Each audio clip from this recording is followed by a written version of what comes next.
বুকে আসার আগে কিন্তু ইবলিসকে দুনিয়ার বুকে পাঠিয়ে দিয়েছেন, ঠিক কিনা? মানুষ যখন দুনিয়ার বুকে এসেছে, দুনিয়ার বুকে আসার আগে কিন্তু ইবলিস শয়তানকে আল্লাহ দুনিয়ার বুকে পাঠিয়ে দিয়েছেন। কেননা বনি আদমকে আমি জান্নাতে দিতে চাই, আর যে জিনিস কষ্টের মাধ্যম দিয়ে অর্জিত হয় ওই জিনিসটার কিন্তু মানুষের কাছে মূল্য বেশি হয়। অতএব হে দুনিয়ার মানুষ, জান্নাত তুমি সহজেই পাইবা না। ইবলিসের সাথে, নফসের সাথে, খারাপ বন্ধু বান্ধবের সাথে ধোঁকায় পড়ে যদি তুমি তাদের সাথে যদি চলে যাও, তুমি তাদের সাথে যুদ্ধ করে যখন আল্লাহ তাআলার যখন ইবাদত তুমি করতে পারবে, আল্লাহ তাআলার হুকুম আহকাম গুলো যখন তুমি মানতে পারবে, তখনই আল্লাহ তাআলা আপনার উপরে খুশি হইয়া আল্লাহ তাআলা এই জান্নাতের সুসংবাদ আপনার আমার জন্য দিয়েছেন। বলেন সুবহানাল্লাহ।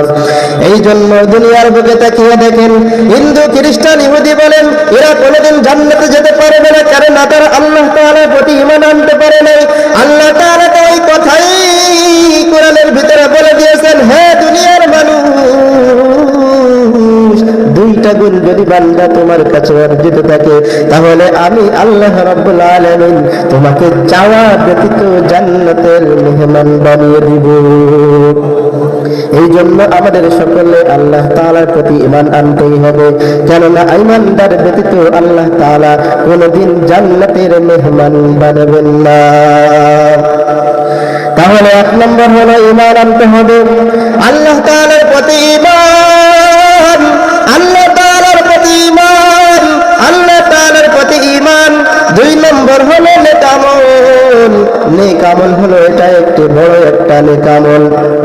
অনেকে বলে নামাজ পড়ে রোজা রাখি, এত আমল দিয়ে কি করব? না না, আল্লাহ তাআলা এত বলে দিয়েছেন, নেক আমল ব্যতীত জান্নাতে যেতে পারবে না। আপনার কাছে টাকা নাই, আপনি বাজারে যান, আপনার কাছে টাকা যদি না থাকে বাজারে গিয়ে আপনি হাজারে যখন যদি দেখলেন কিনতে পারবেন? বলেন। আবার আপনার কাছে টাকা আছে, বাজারে গিয়ে দেখলেন কিচ্ছু নাই, কিনতে পারবেন? না না, আল্লাহ তাআলা বলেন ওই ব্যক্তি মুমিন বান্দা যে হবে, সে যে নেক আমল করে, ওই নেক আমলেই তাকে জান্নাতের মেহমান বানিয়ে দিবে। আপনার কাছে যদি এক থাকে, একের পরে যদি হাজারো হাজারো একটা একটা করে শূন্য বাড়াইতে থাকেন, তাহলে সেই শূন্যর দাম আছে কিনা? আপনি এক লিখলেন, এক লেখার পরে এরপরে একটা শূন্য দিলেন 10 হলো, এরপরে আর একটা শূন্য দিলেন 100 হলো, এরপরে আর একটা শূন্য দিলেন 1000 হলো। এইভাবে আপনি এক একটা শূন্য বাড়াইতে থাকেন, দেখবেন আপনার একের মান কিন্তু দিন একের পর এক বাড়তেই আছে, কিন্তু আপনার শুরুতেই কোনো এক নাই। আপনি যদি শূন্য দিতে দিতে যদি আসমানও ছুঁয়ে ফেলেন, তাহলে বলেন ওই শূন্যের কি কোনো দাম আছে? আল্লাহ তাআলা বলেন আমার প্রতি ঈমান আনো এবং নেক আমল করো। যদি বান্দা তুমি আল্লাহ তাআলার প্রতি ঈমান আনতে পারো, এরপরে যদি তুমি হাজারো নেক আমল করো, ওই নেক আমল আপনাকে জান্নাতে পৌঁছে দিবে। আপনার যদি আল্লাহ তাআলার প্রতি ঈমান না থাকে, আপনি হাজারো যদি আমল করেন, যত ভালো কাজই করেন না কেন, ওই ভালো কাজ, ওই নেক আমল আপনাকে কোনোদিন জান্নাত পর্যন্ত পৌঁছাতে পারবে না। কেননা আল্লাহ তাআলা তো জান্নাতটা দিবেই মুমিনদেরকে।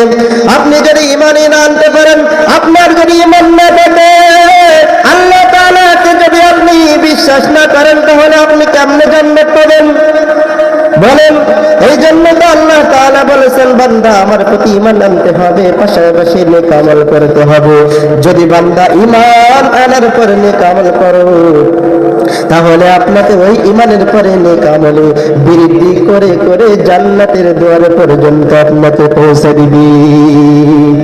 বলেন সুবহানাল্লাহ। এই জন্য নেক আমল করতে হবে। আল্লাহ তাআলা বলেন নামাজ পড়ো, তুমি বলো না পড়বো না, মসজিদ থেকে আযান হয়, হাইয়া আলাস সালাহ, হাইয়া আলাস সালাহ, হাইয়া আলাল ফালাহ। তোমাকে মসজিদে আল্লাহ তাআলা মুয়াজ্জিনের মাধ্যম দিয়ে ডাকে, হে মুমিন বান্দা তুমি মসজিদে আসো এবং 2 রাকাত 4 রাকাত নামাজ পড়ো।